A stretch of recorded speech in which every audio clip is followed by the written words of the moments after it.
On the outside, home can look just like background. Just walls, furniture, a place to sleep, a place to store the details of a busy life. But what if your space is doing far more than that? What if the way your home feels is shaping the way you think, rest, decide, and move through the world?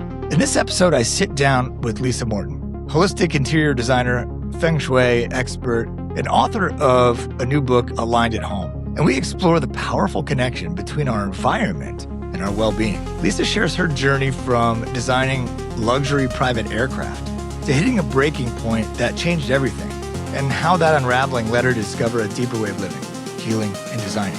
We talk about clutter, energy, stress, intention, and why the spaces we live in may be reflecting more about our inner world than we realize. The conversation's practical, surprising, and it's deeply human. If you've ever felt like something in your life is off, but you couldn't quite name it, this episode may help you see that your environment has been speaking to you all along. Lisa Morton, welcome to the show. Thanks for spending time with us. Hi, Ryan. Thank you so much for having me. So who is Lisa Morton and what is her mission? Well, my mission is to really help people look at their spaces and understand how valuable these spaces can be. It's not just a box we come home and crash in at the end of the day. It's this beautiful space to inspire us and send us on to our next day feeling even better. It's interesting. I think I look back to sort of what I try to do here is get an idea of the journey that sort of led you here, and I think I see that you spent years designing luxury private aircraft, right? I did. So I just wonder, I can see how there's sort of the aesthetic part of it, right? Designing something beautiful, but how did you get started with that, first of all, with working on luxury jets? I fell into something really. I was out of design school just a year or two and was looking for something, wasn't sure where I wanted to go, what I wanted to do, and I fell into this, what I thought was my dream job. I grew up on a farm in Iowa, right? Oh, wow. And here I was traveling the world using these outrageous materials. Everything was completely custom, meeting outrageous people. It was really a fun experience. Yeah. At the same time, the perfectionism in me, I consider myself now a recovering perfectionist. Yeah. The perfectionism came on hard, right? I cannot make a mistake. It's $30,000 carpet. If it's wrong and it's on me, I'm not okay with that. And it was something I had to navigate. And so fast forward, and the intensity of the job, the hours required, the nonstop travel, it just took a toll. And I say I was a mental health puddle on the floor. Wow.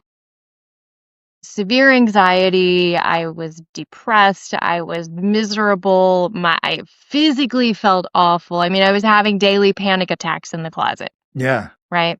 So I was like, well, something has to change. And to be honest, I didn't even know what was happening to me. Growing up in the 80s and 90s, we didn't sit around the dining table talking about stress reduction techniques, right?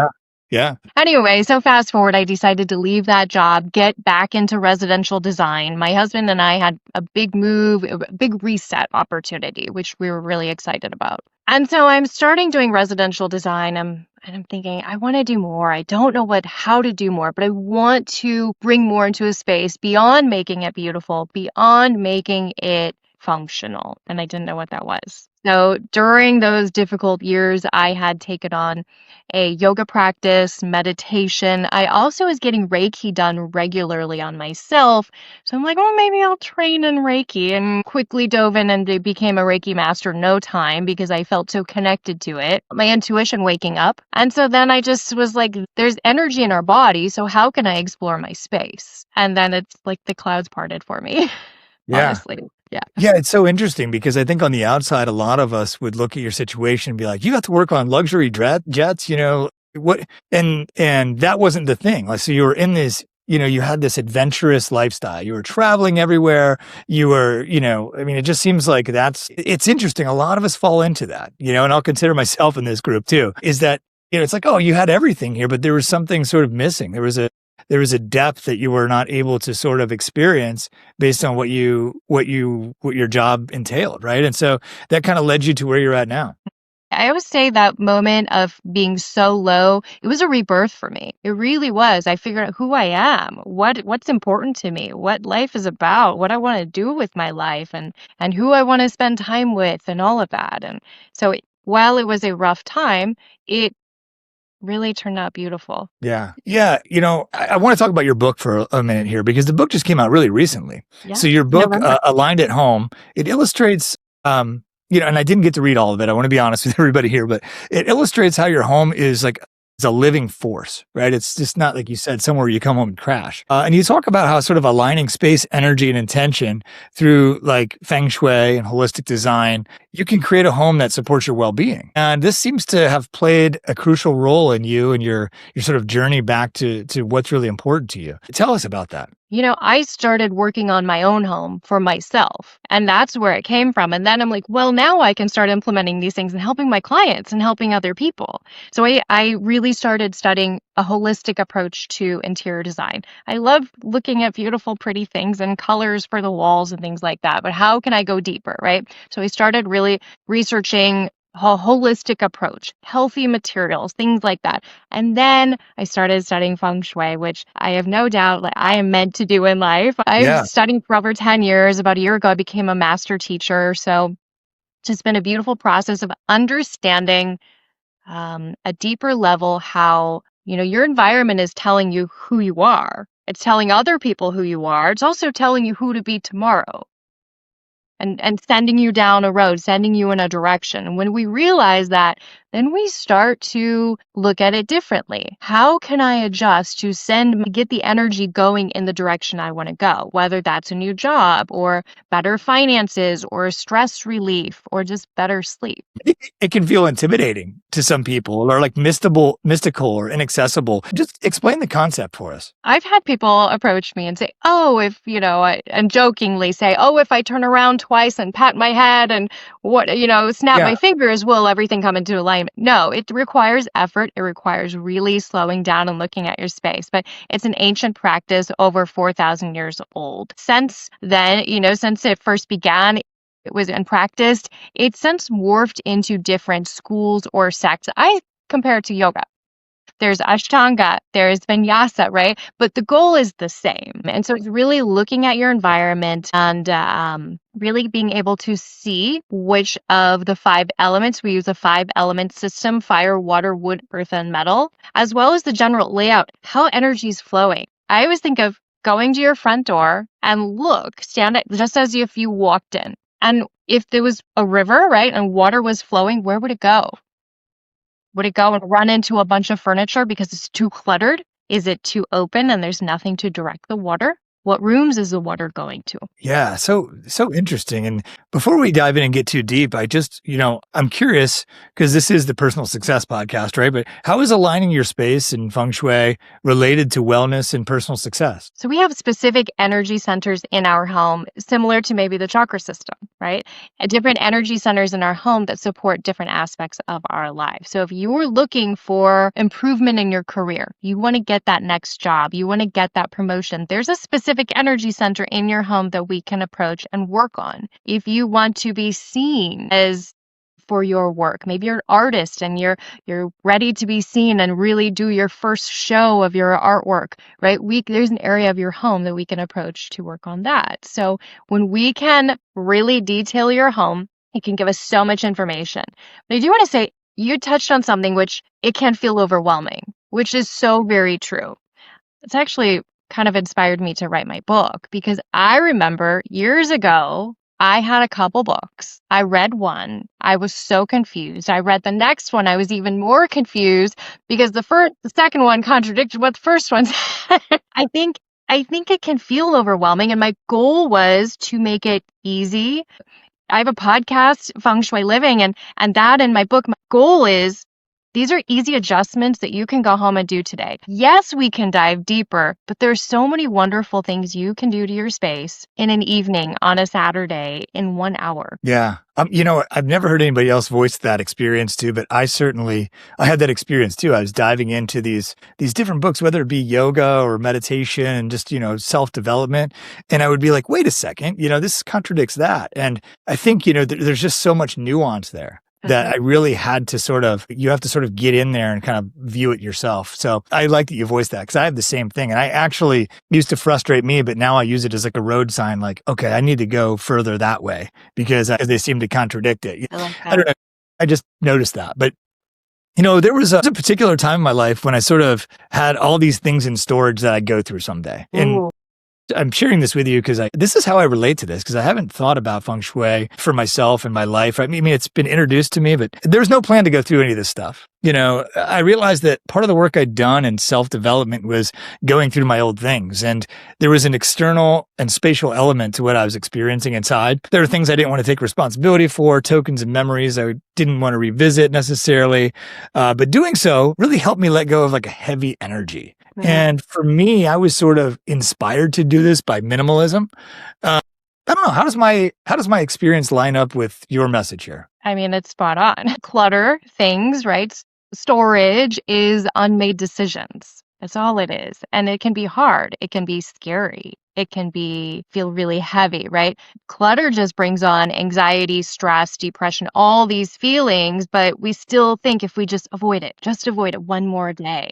But I've seen it bring blocks to clients. And when we can release that, it just feels so freeing, so light, and it can be really hard. So I say, get the support. Put together a plan. You can't just decide, I'm going to clutter clear today. You need to prepare. Just like anything else, you need to prepare because it's a big thing. I believe it's 80% of the items in a home are actually never used, which is mind-blowing. We all have a lot of stuff. I mean, I'm thinking just, if you just pull out your utensil drawer in your kitchen. Yeah. How many items are you? A soup ladle once a year? I don't know. Doing called out here. Peeler. But that's just a quick example. And I'm not saying you have to have this sparse, home with nothing in it. My goal is to help my clients really fill their home with those things they truly love and value and things that make them feel good and not the items that, well, I have to keep it because XYZ. Or what if I'm not supported in the future and I don't have this again, right? When we can look at that. And it can be a lot. The other thing I want to mention is sometimes it's not always clearing everything. Sometimes it's not clearing out the garage or the spare bedroom. Sometimes it's removing that one really intentional thing, that one box with important paperwork that you really need to go through, that one family heirloom. I had a client that was struggling with sleep, and we looked at her bedroom and we looked around, found a few things we wanted to tweak, but then I found it really interesting. The first thing she saw when she would wake up is a row of family photos. And she got these photos from her mother and felt she had to save them. Well, the very first photo you wake up and you look kind of left to right. We naturally do that. The first photo was of an uncle who wasn't a very nice man and had taken his own life. So think of the symbolism of that. So I'm like, you don't have to keep all these photos, and we're certainly not going to keep them here. Yeah. Wow, that's it's just like one thing, right? Yeah. So how is designing for wellness different from designing for aesthetics? Wellness, we need to slow down and really take in what the client needs, right? Aesthetics, it's pretty, and that does inspire a good energy. I don't want to disregard that because there's so many beautiful, amazing designers, but we do need to understand how these materials, these finishes, these colors are going to affect our body. For a while, there was a big trend of the deep, moody colors. In recent years, the navy blue, the burgundy, the hunter green, and the charcoal gray, right? They're beautiful. But we have to be mindful how that's going to affect our body. It's going to put our body in that energy that comes along with wintertime, right? Sleep, coziness. We want to curl up with a cup of tea. We're not going to be our most productive in that room. So we need to come up, maybe it's an accent pillow of those colors or some window treatments or a rug, but not painting the entire room navy blue. That's a way to think about it.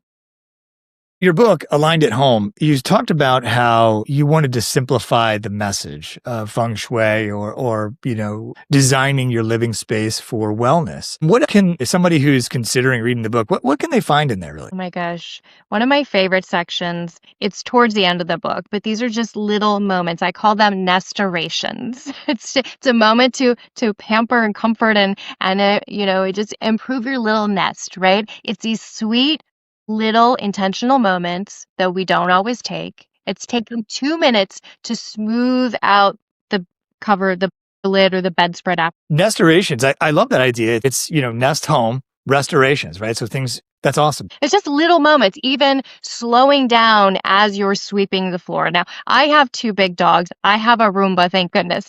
But taking a moment to sweep the floor, people don't realize the beautiful moment that can be.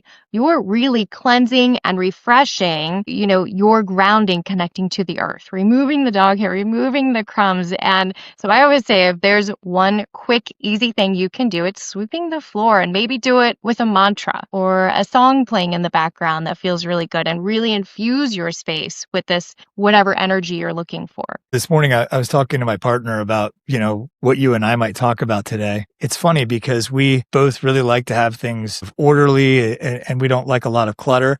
But I think we both have sort of the area, like for me, it's I'm totally giving myself away here.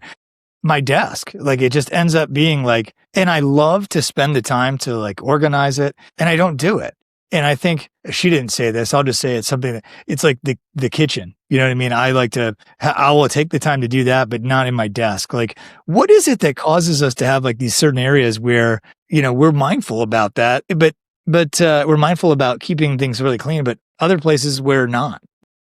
I want to share something personal with you. I worked with Steve Lang and his Aura AI agency. That's AURA. That experience gave me a level of clarity I didn't realize I was missing. Steve has an ability to listen and reflect back what's actually there in a way that helps you see yourself clearly. What's changed most is my ability to speak about what I do with confidence and precision. If you're someone who knows you have something meaningful to offer, but you're not sure how to fully articulate it, I highly recommend working with Steve and Aura. It's been one of the most valuable investments I've made myself and my work. To learn more about Steve and his work, visit him on linkedin.com/Steve Lang Aura AI Agency.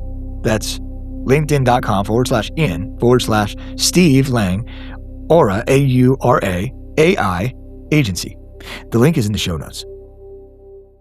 No, it's interesting. That could be something actually we dive in. I do a lot of guided visualization with my clients to really look at some of those spaces and how we're reacting to them because it can be really deep. It could be something from childhood. It could be some sort of learned behavior over time. I'll tell you, I'm a messy desk person too, right? The key is setting up a few minutes. At the end of the day, I take 10 minutes to just reset. So then when you come in the next day, it's fresh, it's ready to go. I think this might be my thing is that I love my clients and I want to work with them and spend every minute in my office helping these people. And so I'm like, well, this will go on the back burner. But I literally put it on my calendar to clean my desk and clean my office up because that influences me, my energy, and I can perform so much better for them. I definitely think there's something about intentionality there because, it's like enviable. You can't really see it behind me, but there's never anything on her desk. It's always like everything's, and it's sort of irritating sometimes. I'm like,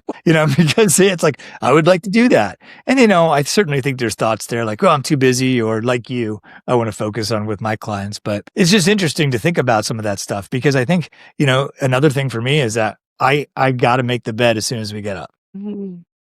It's not the same thing for her. So this kind of neatness and, clutter free, things looking smooth, like you said, is it's really potent in some areas and not in others. I think it's important to think about what everyone needs because we all need something different. I like a very clean, minimalist feeling in my home, but I actually just worked with a client who is a maximalist. I mean, we're talking fuchsia sofa and wild wallpaper and 25 throw pillows. But that's what her nervous system really enjoys. That lights her up. So we all need to just think about what makes us feel good. For her, coming to my home, she's bored. She's asleep, right? But then I go and work with her, and she likes that higher energy. So you just have to kind of find what type of energy you want. In the 5 elements, she'd be a fire element, right? I'm more metal, more earth, more grounded, stable. So we all need something different. And I think we need to, while someone else's clutter might drive us crazy, we also do need to be mindful that they're comfortable with that. So maybe we can work with it. Yeah, I think that's all kinds of questions I'm coming off my script now, and I've got a lot of selfish questions. Maybe I'll save for the end if we have time. But I'm curious, you described the different elements. When you go to work with clients, how do you begin to assess, what elements you're working with? Well, first I'll do an inventory of their space. And actually, most of my clients are virtual. I'd say 95% of my work is all virtual. I work with people all over the world, which is really fun, different cultures, Yeah. different styles of homes. And so I'll get a lot of photos and just take in what they're currently living with. And then ask them deeply about, I have a whole questionnaire like, how are you feeling in your spaces? What rooms lift your energy? What rooms bring your energy down? And everything in between. And then also what their goals are. Maybe their goal is to start cooking more, to start finding better health routine, workout, right? Maybe it's they want to set up a home office, and whatever their goals are, then I can really look at what they have and see how we can adjust, right? Do we need to lift the energy? Do we need to bring it down? Do we need to bring more of a focused energy, or maybe more creative and fluid if it's maybe an art studio or something? Yeah. Yeah. So one of the things you sort of implied in there, and maybe you mentioned a little earlier that I'm just curious about now, is that what if you have, two people who are living together, like say it's you and your partner who have two very different energies. Do you help people reconcile that type of thing? I definitely do. I sometimes joke that I'm a marriage therapist. Yeah. It's those little What I things have like that. found works really well is to devote a space. Here's a quick example. I recently had a woman who wanted purple somewhere in their home, and her husband was like, "I want nothing to do with purple." Well, we decided to turn this spare guest closet, big walk-in closet, into a meditation space for her, and we painted that room purple. She was craving purple, so we brought that in for her. Maybe someone likes green, right? But the other partner is like, "I don't want green on the walls. I don't like green." Well, bring in plants. That's another way to bring in that wood element. Maybe you love the color blue and your partner is like, blue is not my favorite color. Maybe it's artwork with the sky or a pond with some sort of water to bring in that water element. In the book, you say your home sort of mirrors our inner world, and that's kind of what you're talking about here. Is it like the situation sometimes that, it's not directly mirrored? It will reflect what you're currently going through. Maybe if you're struggling with self-worth, self-love, you can see that in a home. Might be a lot of clutter. There might be areas that, you're not taking care of, right? And that can show up. But that also tells us where we can improve, how we can bring things into alignment to help you find that more. Maybe, whatever you're going through, I end up working with a lot of people going through heavy things, going through illness, going through divorce. I write the story in the book. I had a woman once, I sat across from her at her dining table after meeting her 10 minutes prior, and she looked me in the face, in the eyes, and said, "Lisa, I'm dying. I need you to help me set up my space so my kids and my husband can go on living." And when we can really see what's going on, and that home was very stuck and gripping and hanging on. And so we tried to move it into a space of comfort and coziness and reflecting. We did this whole collage wall of all the family trips because they went on all these cool trips and hiked everywhere. And so we made these special moments in their home. So we shifted it from an energy of sadness and fear to a place to celebrate the fun times they had. A reviewer said home is part of wellness that we often ignore. Why do you think that environment is left out of most wellness conversations? Because it's not a common thing to look at your space in that manner. And for me, it's such an honor to be able to be that person to help someone dip their toe in that world and really look at our space. We just think we want what we want to red. Like, oh, I really like red and I'm going to get a red throne. Yes, I want you to love everything around you. That is key. But we need to understand how everything we're bringing in is affecting us. Everything, I think of it as like a sliding scale. Everything is either inspiring good feng shui or not so good feng shui. So every item you bring in is affecting you, your family, and your home. So when we can start looking at it that way instead of I just want to fill up my space, or I get a lot of people moving into a new home and they're like, it has to be designed tomorrow. Let's slow down. Let's think about Yeah. how you're going to actually move and use the space and then go from there. So for Yeah. my main thing is really always slowing down. Everybody wants to do things so fast and it should just be so quick. And sometimes we have to really slow down so we can observe what's currently happening and how our space is influencing us.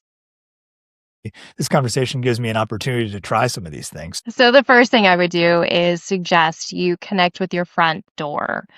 This can be one of the most powerful spaces in your home. The front door is the mouth of chi. This is where energy comes into your space. So if you do nothing else, anyone, no matter what your goals are, just go love on your front door. That's clean it up, sweep around it, refresh the rug, make sure the lights aren't burned out, make sure the door opens and closes smoothly, and then also use your front door, which is so often people don't do. We come and go from the garage. So I always say, come up with a plan. Walk the dog, get the mail, something through that front door to get it moving. And then I'd also really suggest if you have a home office to really create a nice space. Bring in some plants, bring in some sort of life. And one of my favorite routines for home office that I think really can create a solid supportive energy is to set up a routine, because having a home office can be tricky. I've worked from home for a very long time. I've worked with so many people, and especially, years back, people were like working at their coffee table. I'm like, you can't function. You can't really think like this. Let's set it up. Yeah.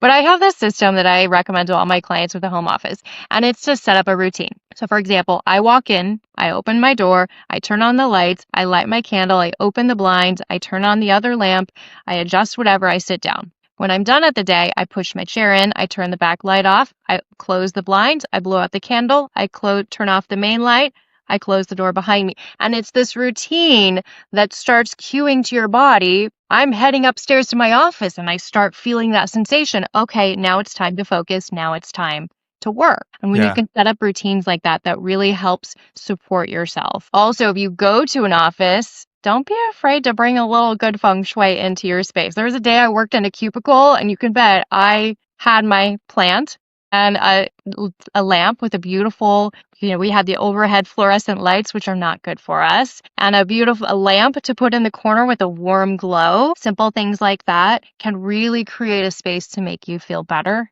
So bring things in. Don't be afraid to put things in your office that make you feel good. Yeah. Yeah. Excellent. So just a different sort of example. Let's say that somebody is they're wanting that promotion, right? So let's talk. We were talking about stuckness now and talking about like sort of how do you help, sort of energize that energy flow, if you will, to really sort of open the doors for expansion and promotion and elevation. I would probably go a little deep and ask, is there something stuck? Is there something limiting you, keeping you at this level that you're wanting? You're in this energy of wanting that promotion. We want to get you in the energy of having the promotion. So that could even be bringing inspirational things into your office. Display your awards and certificates. Make space for that promotion and whatever that job might entail. Right? If I'm I have an opening for some clients and I'm looking to fill that spot. I have all my stuff on my computer, but I'm old school. I love a file folder where I can add notes and doodles and Yeah. sketches, right?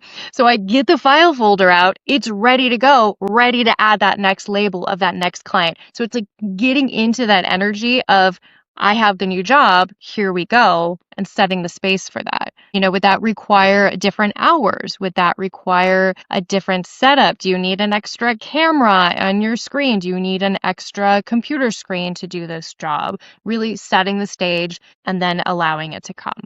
It's so simple, and I think sometimes the simplest things are not only the hardest things to do, but they're sort of the most profound things to kind of do. I remember I work as a coach, and I remember telling somebody at one point in time, I can't claim this idea, but they were talking about how they didn't have a partner and whatnot. And I said, what would happen if you just made space in your life for the partner? Maybe it was a space in your calendar for social time, or, got a bedside table on the other side of your bed or whatnot. It really was profound how that type of change made a difference for them. Mhm. Whether it be understanding what it is they wanted more clearly or actually attracting that partner that they wanted into their life. It's really telling your home, telling yourself, telling the universe, I'm ready for the next one, right? I'm ready for the next step. Yeah.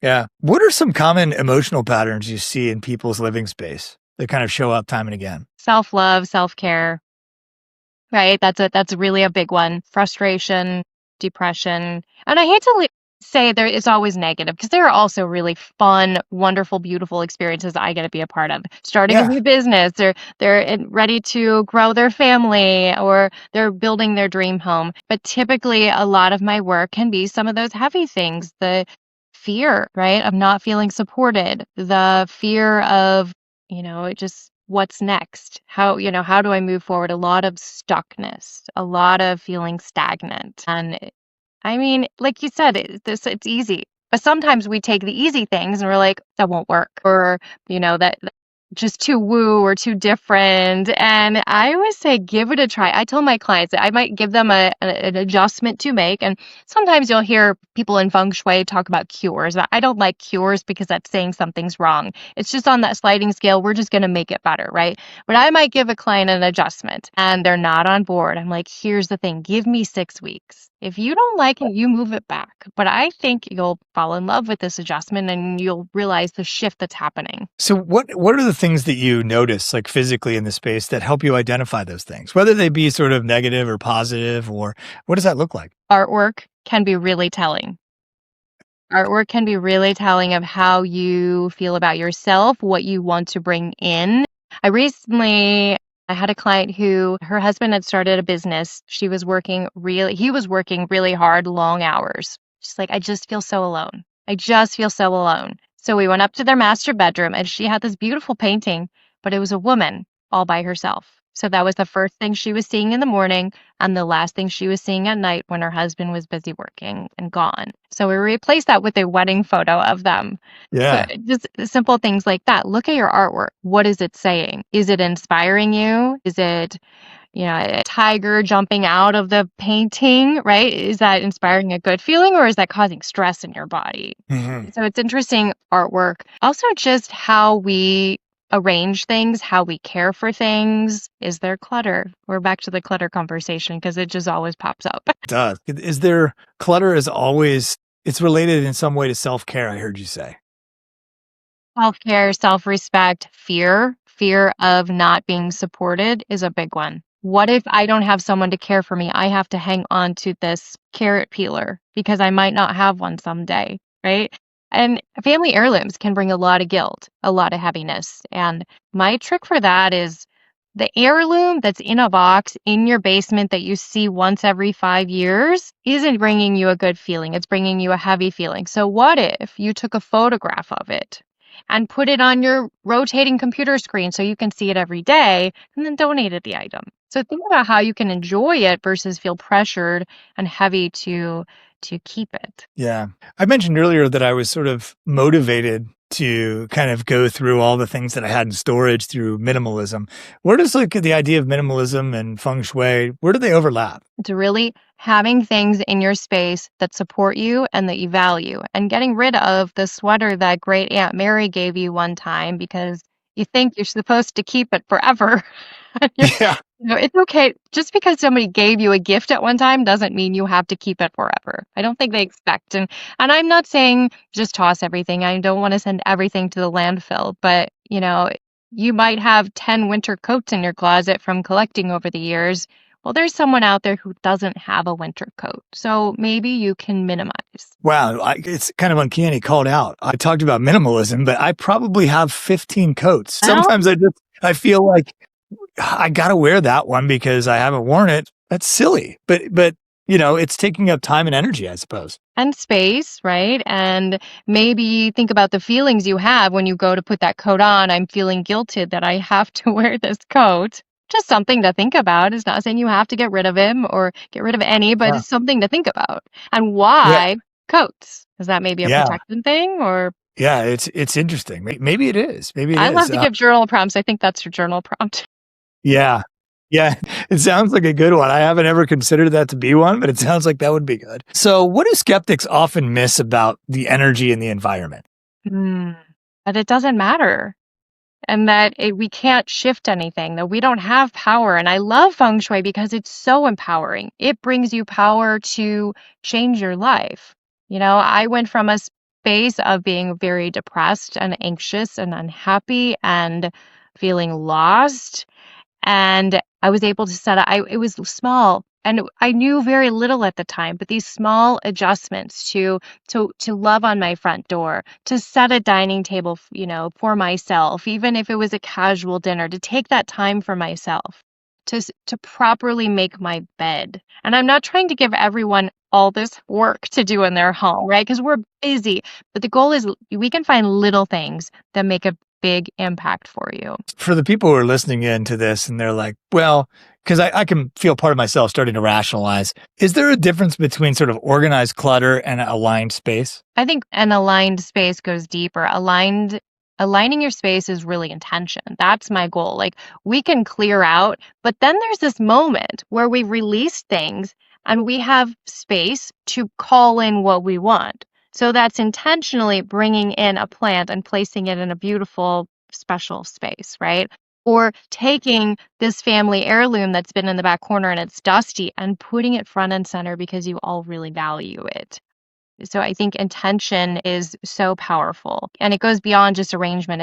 It's just, like I said, reciting a mantra as you're watering your plants or sweeping your floor or playing some beautiful music as you're cleaning on a Saturday, tidying up. It's thinking of ways to infuse your home with whatever energy you want. Beyond you play the music, you can light in a candle with an intention. You can diffuse some aromatherapy. You're trying to lift the mood, bring in some citrus, some grapefruit, some orange, and diffuse that into your space. There's so many ways that we can just infuse love and care and our goals into our home so that it's like holding us and supporting us every day. It just makes life easier.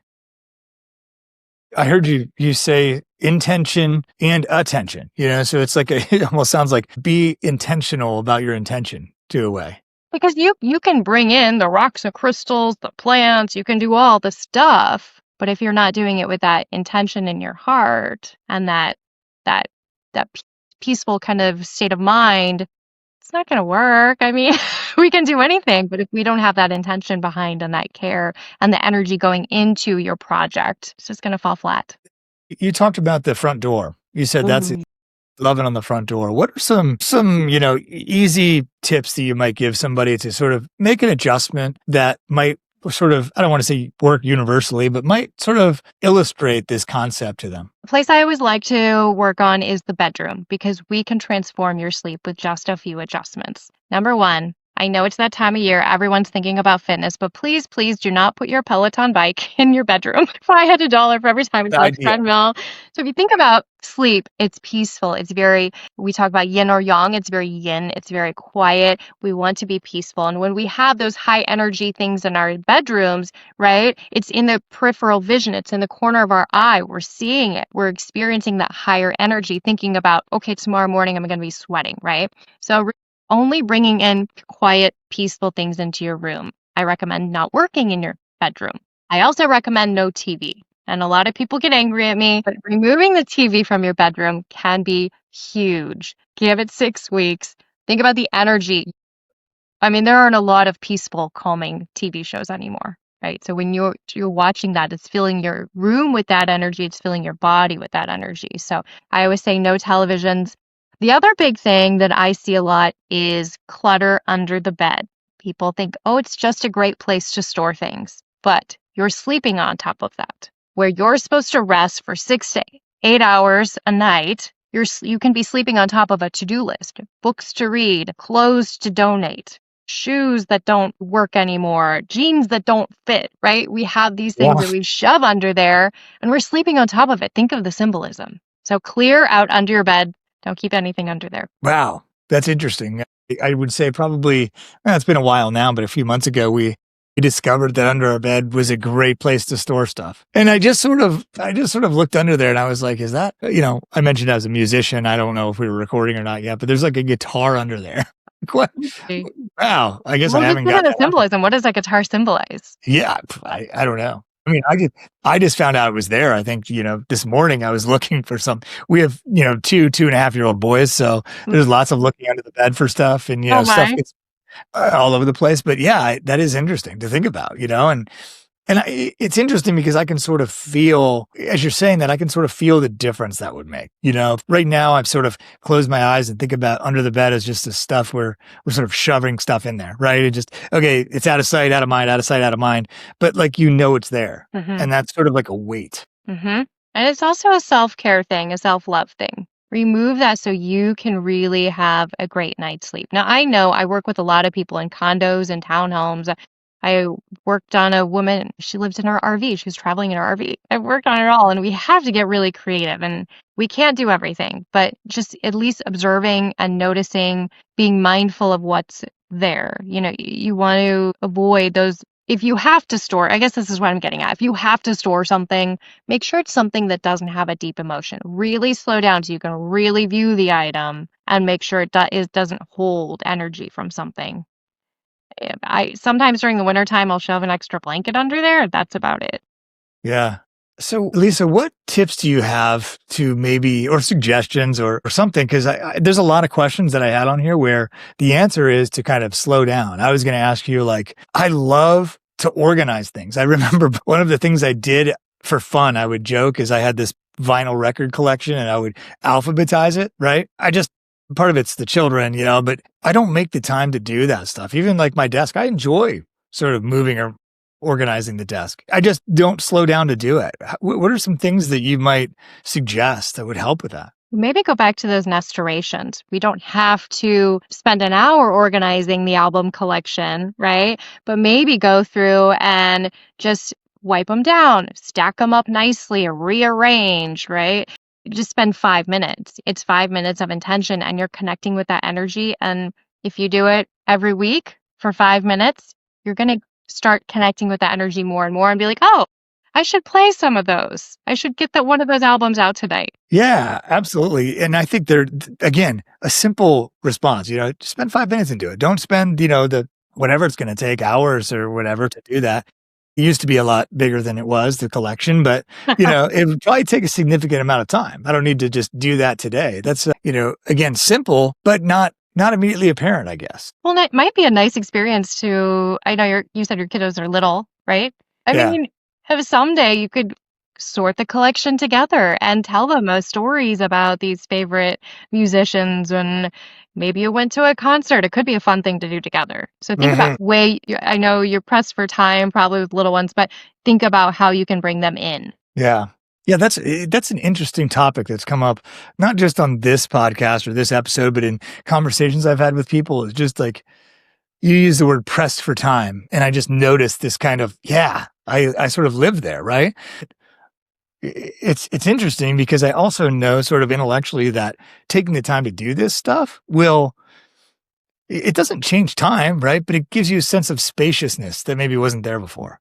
It gives you a chance to connect with these different moments. And when we're just on the go, running full steam ahead, we're missing out on the magic in our lives and in our homes. The family heirloom, the album collection, we just gloss over it. Absolutely. So when you wrote Aligned at Home, who were you thinking of in your mind? Who is it for? I honestly kept going back to myself when I first read the first Feng Shui book, and I was so confused. And I also really wanted to share my story because the first couple chapters are kind of memoir-ish. I explain how I got here. I was in a puddle on the floor and had to learn and experiment and, put into practice all this stuff and go from there. So I think that's a very important part. I really wanted to give people easy tips because we're busy. We have things to do, but they're quick, easy things that you can bring in, you can adjust. A throw pillow. If you don't want to redecorate your home, bring in a couple throw pillows. Easy, simple adjustments I also focus on the core areas of your home. Do you have to address in Feng Shui every single nook and cranny? I mean, ideally, but not Yeah. everyone Yeah. can do that. So there's information in the kitchen, right? How to set up your kitchen if you're remodeling, some tips, or what elements to bring into your kitchen for balance, or different like intentional moments in your kitchen that you might bring in. If you have a bathroom, certain tips. I also get into small spaces and just being an animal lover. I, of course, have a chapter all about pets and how to inspire good feng shui for your pets. Because while we love our animals and we might want to put a pink tutu on them and sparkly pink bed, that's not in their Yeah. nature. Just to take in what will make them feel good. Earth element, grounding, a sense of nature. Maybe it's boring, but a brown bed is going to make them much happier than a bright pink bed. And yes, animals can't see color, but they can feel that energy too, right? Yeah. That makes a lot of Putting them in sense. the So, command position. I have to share this with you guys. My favorite, if you do nothing, you could think about the command position. So the ancients believed that they wanted to have this solid mountain behind you for protection, and then a valley below, trees on the hills on the side, but a valley so you can see your enemies coming towards you. Okay, so we want to mimic this in our office. We want to have a solid wall behind us, not an open walkway. And if we're sitting relaxing on a sofa, preferably there's a wall somewhere behind, or I have like a console table with some lamps and things, a sense of protection behind. If I even go to a restaurant, I will try to put myself in the command position so my back is to the wall and I can see the entry door. It's a transformative practice to feel more empowered in your body, to settle your nervous system, release stress and anxiety. yeah, really interesting tips. And it's funny because I just yesterday, I didn't realize that it was this conversation that was happening. And I just moved my room all around. And it was like, well, it was like looking at the door in the background. And I was like, oh my gosh, I'm going to have to move everything. I got up this morning and was like, oh, I'm talking to Lisa today. I'm going to have to move everything back. Which is kind of funny, but it also was like, I wasn't willing to like take a chance.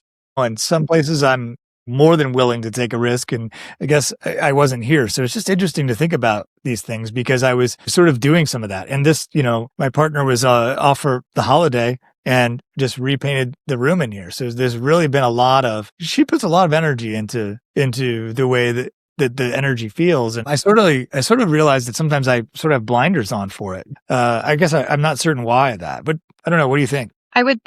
I'd say don't be afraid to adjust and move things around. Oftentimes, people think there's a black and white thing when we're employing feng shui. There are some schools of feng shui that are very just black and white. It has to be this way. And I'm like, okay, this was developed over 4,000 years ago. We live in cities and we have computers and electronics and we live a different life. So I think we need to be open to tweaking, adjusting as needed. So I'm not a rule follower. Yeah, Sometimes you have to bend the rules because sure. your space just doesn't allow you to look at the door. And there's always other things we can do. There's the ideal kind of goal of getting you settled in that command position, but if you can't, we can use mirrors, we can use different things to direct energy. So you're not lost if you aren't looking directly at the door. That's another safety thing, is putting yourself in the command position, having your headboard against a solid wall and seeing it. It just calms your body down. If anybody is listening and rearranges, you might notice you go to bed and you're like, oh, my shoulders feel softer. I can take a bigger breath. It's these little adjustments that really put our nervous system at ease and calm. And these days we need anything we can do to help promote better sleep and peace. Definitely align that bed, the command position. I mean, everywhere if possible. Just to touch on your journey a little bit, you used the term puddle a couple of times to describe yourself, which kind of, is sort of, it's like I think of melting. I think of sort of, not taking on a defined shape. I think of just, kind of, it says that there's been sort of a decoherence that's happened, and it's sort of an amazing journey. You got to the point where you have created this business, you've written a book, and you're speaking about it. I wouldn't say that you're a puddle anymore. What role did all this work have in becoming a Reiki master? In the different, what's the word, certifications with Feng Shui. What role did that play in your personal development? It seems like it's played a big one. Most certainly. I kind of say that And I know some people will say, oh, you should have a division between you and your work, but I am my work is me. I eat, sleep, and breathe this work. It it has been so instrumental in my own healing, and I've been able to help other people find healing. That puddle on the floor, I mean, it honestly, it was just about as low as you can get.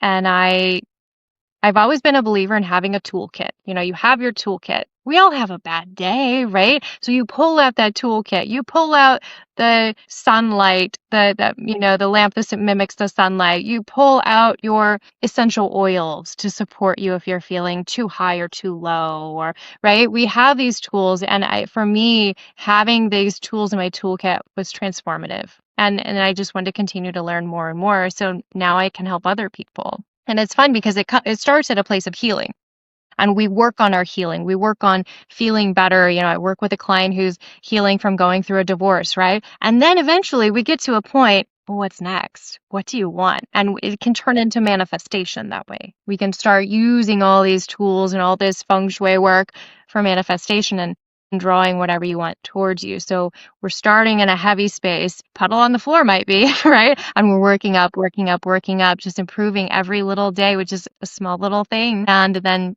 going forward from there. Yeah. So what does that look like to start sort of, when you get to a point where you're ready and you sort of want to call your ideal future towards you, what does that process entail? I love journaling. I'm a big believer. I love to write, obviously, so I wrote my book, but I love to just get those thoughts from what's amazing when you can take what's floating in your head and put it down on paper. We can think it's one thing, but once it's on paper, it's different. And I always say, write with a pen on a piece of paper, and it's transformative what will come out. That, and then the next step is I do a lot of guided visualization with my clients. We dive deep and we have them experience their home a year from now. I'll have them connect with the spirit or essence of their home, which is a really fun meditation. So we'll do different ways to explore where they want to go. What does their soul really want? Have you ever heard of the book? I think it's Julia Cameron, The Artist's Way. Yes. So there was one thing in there, and somebody had got it for me after I was divorced, as a matter of fact, and I was just like, what's going on here? And I just started. There's the daily pages where she's like, literally, you just write, just start writing. If you don't know what you're going to write, then just write. I don't know what to write over and over again. That was a wild experience out of what started coming out. Sometimes it would be sort of chaotic, but other times it was like, oh yeah, there's something cohesive that would come out. As not being like a regular journaler, that's something that stood out to me just about that. Just you when you write, especially using a pen or something like that, it does unlock something. It definitely does. And that actually helped huge with my book, because I'm a typer. My brain goes fast. I talk fast. I think fast, right? And so I'm trying to type, and my writing coach, I did this first workshop before we dove into my book, and she had us all free write for 10 minutes during the workshop every time we'd meet. And I would say, I am so angry because my hand cannot write as fast as my brain. Losing these great moments, right? But as I kept going, and then all of a sudden, something clicked and stuff started flooding out. Ideas, thoughts, stories just started flooding out. I wrote probably a third of my book by hand and then went back to type it. And it's almost been this new way to access meditation. I'm still navigating what this experience was, but it's getting into this really magnificent meditative state as I'm handwriting. And so I'm still journaling. And once I learned how to do that and not be frustrated, it took writing for a solid 20 minutes before I could flip that switch. But then it just became really, really powerful and really beautiful. It's funny that I have terrible handwriting. And so one of the things I did, I think it was during COVID, is I took like literally an online handwriting course, because wow. I would think the same thing you did. I was like, I can't write fast enough. And if I do, I can't read it then. So it's, so that's interesting. There's definitely a huge connection there. Mm-hmm. In your work, you talk about color psychology too. What is color psychology, and how does color actually affect mood and regulation? It's kind of when I talked about the deep, moody colors that are so trendy, right? It's kind of that. It's interesting to look, all these colors fit into one of the 5 elements, right? Wood, fire, earth, metal, or water. If you're looking for more focus. If you're designing a home office and maybe you struggle with focus or you need real precision, you're dealing with numbers, I would suggest a metal element. That would be gray, that would be white, right? Those colors, they take away, it isn't like a red wall talking to you, screaming at you.